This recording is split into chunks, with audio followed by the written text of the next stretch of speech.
Al Floss presents the complete and alarming history of America's greatest garage band, the Stools. This was a point in time where rock and roll was actually fracturing. Abe Lincoln, a DJ at KSYD in Wichita Falls, tried to start a movement where all DJs would stop playing records that actually mention Dick Clark's American Bandstand in it. I mean, why promote a TV show that's trying to put radio out of business? Seems like there had been a spate of rock songs using the word bandstand in the lyrics, from bands trying to curry favor with Dick Clark. The Stools vowed to never use the word in a song, and to this date, they still haven't. Dick Clark wasn't the guy behind American Bandstand. They kept Clark in some cryogenic freezer and defrosted him and put him in front of a camera when it was time to do the show. And when it was over, boom, back into the freezer. The real puppet master was this ape named Tony Mammarella. You'd never get an act on Bandstand if you didn't grease Mammarella's palm or some other body part. Under the name Tony September, Mammarella was born in September. He is credited with writing a bunch of songs he had nothing to do with. The Silhouettes had to give Mammarella a half share in the publishing rights to the song Get a Job before they could perform it on Bandstand. They also gave him half the publishing on their second single, Heading for the Poorhouse, but he never came through for them. They never sang it on Bandstand, and it was really never a hit, and the Silhouettes all went back to their day jobs. You know, if you appeared on American Bandstand, you had to kick back part of your salary. An act would get hired at union scale, but then part, or sometimes all of that payment, would have to be reimbursed into the Bandstand producing company by the act's manager or by the record label. Tony Mammarella was a World War II vet, but he started out on the switchboard, answering phones like some skirt. But he did end up producing American Bandstand. Now, the original host of American Bandstand was a guy named Bob Horn, and Tony was the producer. But Horn got busted for drunk driving with an underage girl in his car or something like that, and Mammarella stepped in as host. But before you knew it, Dick Clark was brought in and Mammarella was brushed off stage, back to his office, and I gotta tell you, that couldn't have sat very well with him. Bob Horn was a dog, always chasing the dames. So Mammarella's first order of business was to make sure that Dick Clark's image came across as squeaky clean. Among other things, Mammarella, or Tony Mozzarella as his friends called him, started Swan Records with Dick Clark and Bernie Bicknick. The first act they signed was Dickie Do and the Don't, and they didn't know anything about the music business. It was just a money grab for them. Dickie Do was really a guy named Jerry Granahan who sent Clark a copy of his demo, Click Clack. Clark liked it and wanted it to be his first single. But Granahan was already signed to Atco Records, so Clark and Mammarella made up the name Dickie Do and the Don'ts and illegally put it out anyway. Jerry Granahan was a hustler, and he had a record deal with Sunbeam label as the Fireflies. But he would tour as Dickie Do and the Don'ts, the Fireflies, or Jerry Granahan, depending on which band could book the gig. Of course, later, when Capitol Records wouldn't put out the Beatles' She Loves You, it fell right into the lap of Swan. And from there, Swan got Freddie Boom Boom Cannon, they got Link Ray, they got a few others. I think they really only sold about 1,000 copies of She Loves You. Swan guys, real dopes. Tony Mammarella even put out his own song on Swan, Eve of Tomorrow. Terrible song, sunk like a stone. Tony Mammarella's Eve of Tomorrow was a condescendingly moralizing answer song to Barry McGuire's Eve of Destruction. It had a marching drum beat, it had a female soul singer who was just wailing in the background as Mammarella blathered on about how mutual assured destruction was a good thing. And nobody was going to push the button as long as we had a button too. I think my favorite line from the song is, if you're going to say uncle, make it Uncle Sam. Mamarella also had a company with Dick Clark that made stupid little stuffed cats that were sold on American Bandstand. They were called platypuses. After the Great Payola Scare, you could either be in broadcasting or the music publishing business. You couldn't do both. Dick Clark stayed at ABC, and Tony Mamarella stayed on It's One Records. This is key here. Alan Freed is often looked on as the scapegoat for the payola scandal, but I think Tony might have fallen on the sword for Dick Clark, too. A lot of people consider Tony Mamarella to be a low-life scumbag, but his last job was as a PR director for the Girl Scouts of Southern New Jersey, so come on, how bad could the guy be? Say what you will about Tony Mozzarella, but he's the one that got the black kids dancing with the white kids on American Bandstand. And that's got to count for something. 1958 is also the year of the Christmas rock and roll song. You had Jingle Bell Rock, Rockin' Around the Christmas Tree, the Chipmunks song. The Stools were quick to jump on the bandwagon with Santa Coptitude. Bills are busy working, stepping down to Union Shop. 5 o'clock whistle blow, all the work is stopped. They put away the tools, they hit the North Pole Wind. Hills are drinking there, cause it only rained here in. Well, you can party all night, but look out for the old dude. It's the night before Christmas and Santa comes to you.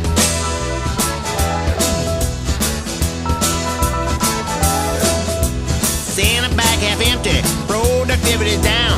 Elves are slacking off, there's not enough toys to go round. Santa won't get no dolly, Jimmy won't get no train. Reindeer won't take off, they've been socked in by the rain.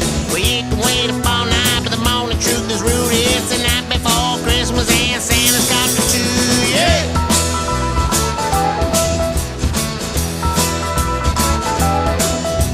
Santa's on your rooftop, come down your fireplace. Wake up old grandma, who soaks him down with mace. Rover bites his leg, and daddy pulls a gun. Mama called policeman, run, Rudolph, run. Or you can wait up all night, get in the Yule mood, but your sock will be empty, cause Santa's got me too, yeah!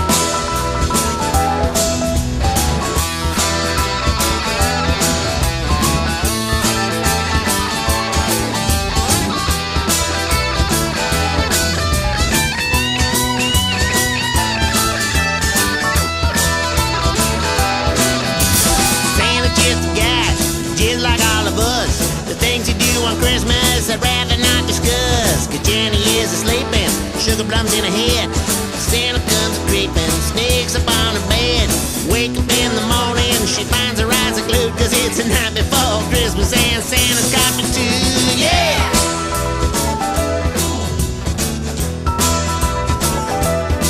Why, you can party all night, but look out for the old dude. It's the night before Christmas and Santa's got me too, yeah!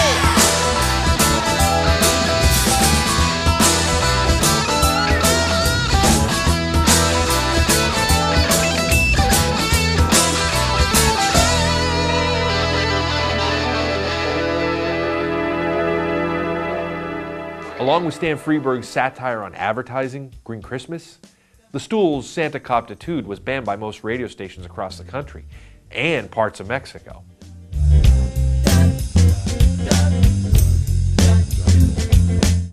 Hi, I'm famous radio personality Charles Laquadera, here to tell you about a fantastic offer from our friends at Dutchco.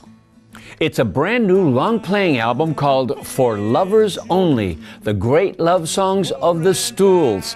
And you can only get it by taking advantage of this great TV offer. That's right, Charles. For Lovers Only, the greatest love songs of the Stools is only available for a limited time. And you get such heartwarming hits as Alligator Arms, She's Just Naturally Horizontal, and the favorite of lovers everywhere, Winter Shins. Winter Shins, Winter Shins. We'll never talk of this again, Winter Shins. But that's not all. You also get the hits Frat Girl, Jackson Hole, and What's That You Say? Hey, and what about my favorite? Kiss Me Good Morning Too. You know it, Charles. Everyone's favorite love songs of the Stools are included in this massive 2-disc set. So call now, and you could be enjoying songs like Ain't That the Berries within 4 to 6 weeks. Don't like the telephone? And who does? Just mail your check to Dutchco Teleproducts, Inc., Elks Grove Village, Illinois, 60007, USA. Because if it says it's Dutchco, it's so-so.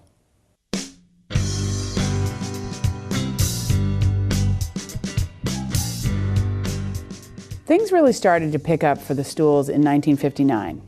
In January of 1959, the Stools were asked to fill in for Tommy Leonetti on the Dick Clark Show.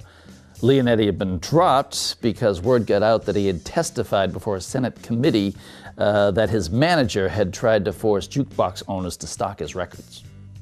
The Stools were a lot of things, but they weren't snitches, and it paid off for them in '59, at least with Dick Clark. You know Elvis, Buddy Holly, Bill Haley, Hank Williams, they all have stamps. The Stools really should have a postage stamp with their picture on it. You know you have to be dead to get a postage stamp. Ah, I didn't. Well, I guess it's a good thing they don't have a stamp yet, but still. Although Antonio Moretti, the most politically active of the Stools, campaigns tirelessly against it, Alaska is admitted to the United States in 1959. In 1959, Elvis was in the Army. Jerry Lee Lewis had shacked up with his cousin, and Little Richard found religion. But the biggest blow to rock and roll was about to come. It wasn't Buddy Holly's plane crash that killed off rock and roll, although that was pretty bad. Just not as bad as Fabian and that ilk. Fabian. That was American Bandstand at its most evil. Fabian was really one of the first manufactured pop stars. Bob Marcucci at Chancellor Records found him on the streets of Philly when he was 14. And stuck a couple of bucks in Dick Clark's pocket, and boom, he was the next big thing on Bandstand. Fabian grew up in Philly's South Side, just blocks away from Frankie Avalon, Bobby Rydell, and Antonio Moretti. They had this great Fabian is coming. Who is Fabian? Campaign on the streets, no last name, just Fabian. Lots of mystery around him. Up until then, your only stars with one name were dogs, you know? Lassie, Rin Tin Tin, Rex the Wonder Dog, and here comes Fabian. Fabian was one of the first acts to have his voice significantly improved electronically in the studio. Of course, now your pop stars won't say good morning without strapping on the auto-tune, but back then it was a big secret. I think it's telling that in the summer of '58, Fabian's first appearance on Bandstand, he didn't sing. He just stood there and looked pretty, and the girls ate it up. In fact, so much so that they had him back a week later, a week and a half later. Again, no singing, just stood there. Wasn't until December 6th that he actually sang on the program, and even then, he didn't really sing, he just lip-synced. Funny story. Fabian and his manager, Bobby Marcucci, they go to the movies. Marcucci tells Fabian to sit in the middle of the row, but Fabian sits in the aisle. A fan sees Fabian on the aisle and starts to scream, of course. So they have to run out of the movie theater before they get mobbed, missing the movie completely. So Marcucci is pissed because he wanted to see the movie and hauls off and slugs Fabian. Well, Fabian is 18 now and he's had enough. So he buys out his contract from Marcucci for $65,000 and literally walks away from music. 11 hit singles and he just walks away and turns his focus to acting. Fabian's first movie at Fox was Hound Dog Man. I think it's pretty telling that Fox had Fabian screen test for the film wearing the same costume that Elvis had worn in Love Me Tender. Although he was married 3 times, Fabian reportedly was declared 4F in the draft for giving them a doctor's note that said induction into the Army would cause him to develop homosexual tendencies. Fabian was actually one of Sandy Meisner's acting students and had an okay run in movies. But in 1973, he tried to revive his singing career and even posed in Playgirl, trying to raise his profile. Taylor Hackford made a movie in 1980 called The Idol Maker, based on Fabian's story, and it pretty much followed Fabian's arc. And ironically, Fabian sued the filmmaker for it, but he was also a consultant on the film, so how far off the mark could it be? His episode of Laverne and Shirley was my favorite. Fabian's brother is the Marlins play-by-play guy, Frank Forte. Just saying. Eventually, he became a Nutrisystem spokesman and ended up in Branson like they all do. But Fabian and the rest of the pretty boy teen idols' effect was felt by rock and roll. Pop was now king. The teen idols were presented as a wholesome bunch, non-threatening. So parents didn't mind their teenage girls hanging their pictures up in their room and throwing some money at these pop stars. The Stools knew they could never compete with the teen idols in the good looks department, so they tried to do it by pandering to the kids' parents with their music and released the adult, jazz-friendly, Sweet Little Heifer that wisely actually spoke to the teenagers' insecurities as well. You look great, you look swell. Tell your father to go to hell. Yo, my sweet little heifer. Now don't you fret or change a thing. Just come running when the dinner bell rings. 'Cause yo,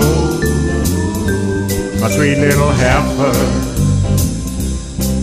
Some girls give in to the pressure of clicking tongues and the tape measure. But as long as we're together, you can do no wrong whatsoever. Take a chill pill, just relax. Tell them to mind their own beeswax. 'Cause yo, my sweet little heifer.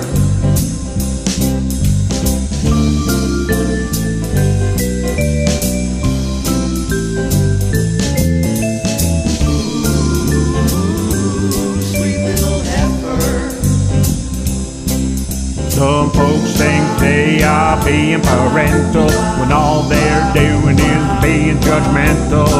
I don't think they see potential. Haven't they read Gregor Mendel? You look swell, you look great, shaped just like a figure eight. Yeah, you're my sweet little heifer. Yeah, you're my sweet little heifer. Sweet Little Heifer was one of the first songs the Stools recorded at their new base of operations, Boston. Al Floss had moved everyone up to the Boston area because he had heard about the curative properties of the North Atlantic air. There was a set of vibes in the studio that Elvin taught himself to play during the coffee breaks, predating Gary Burton's revolutionary four-mallet technique by at least 3 years. The only real music in Boston at the time were the G-Clefs. They were four brothers and a kid that lived down the street that had a couple of top 40 hits. They started as a street gang, the Band of Angels, and then they realized rather than shake the local kids down for their milk money, they could just put on concerts in the backyard and charge the kids to hear them sing. Oh yeah, the G-Clefs were Boston's first rock band. They had a couple of hits on the charts, nothing huge. In 1956, they had a song, Ka-Ding Dong, which featured Freddie Boom Boom Cannon on guitar. The only other single that the G-Clefs had that went national was I Understand in 1961. And that was just a ripoff of Old Lang Syne. I think they bought their own club up on the North Shore, the Pied Piper, and they started doing 5 shows a night for the tourist trade. In a sense, that makes Revere Beach the Branson, Missouri of the 1950s. Sweet Little Heifer and the Stools' other early '59 singles probably could have sold better, but Al Floss was occupied with other matters and didn't really push the singles like he had in the past. At the time, Al Floss was just releasing everything the band came up with no real plan. Now on February 20th of 1959, Al got ticked off at the Stools touring band and fired everybody, except of course for Cosmo, Elvin, and Antonio. This wasn't the last time this would happen. Interestingly enough, in the Pacific Northwest, a young guitarist was also getting fired from his first band, James Marshall Hendricks. The story goes, a 16-year-old Jimi Hendrix is living in Seattle, and he gets a gig with a local band, whose name has been lost to history. But their very first gig is at the Temple de Hirsch Sinai Synagogue, whose music director is none other than Sam Goldfarb, the guy who co-wrote the Dreidel song. Apparently, Hendrix had already developed his own style of playing, which got him fired from Ike Turner's band and Little Richard's band. And according to the synagogue's own newsletter, Goldfarb fired him between sets because of, quote, dropping to his knees, sticking his tongue out, and flailing his arms. Of course, Hendrix never played with the Stools, but it's the guitar playing of both Hendrix and Johnny Guitar Watson that would influence the Stools as they moved away from their 50s rock and roll sound. Never more present than in yet another one of Elvin's songs about food, this time inspired by their time in England, Bubble and Squeak.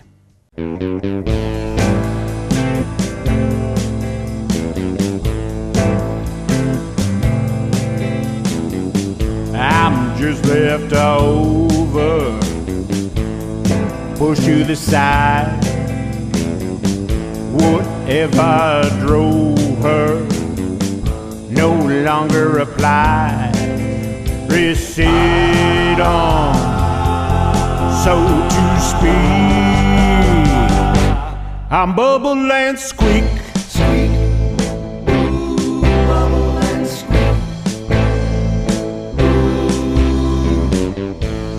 They picked at me, then thought twice.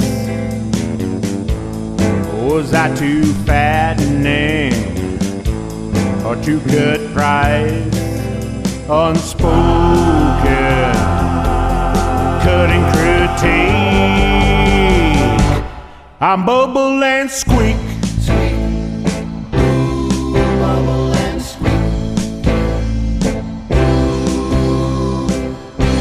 I know I'm not fancy like bangers and mash, but I'm better than candy, and I'm making nice hash. Sweet. For the Stools, 1959 would hold more songs about food, the loss of old friends, and more than their fair share of conspiracies, which we will explore next time as the complete and alarming history of America's greatest garage band continues. Join us then, won't you? And wildly, I'm Bubble and Squeak.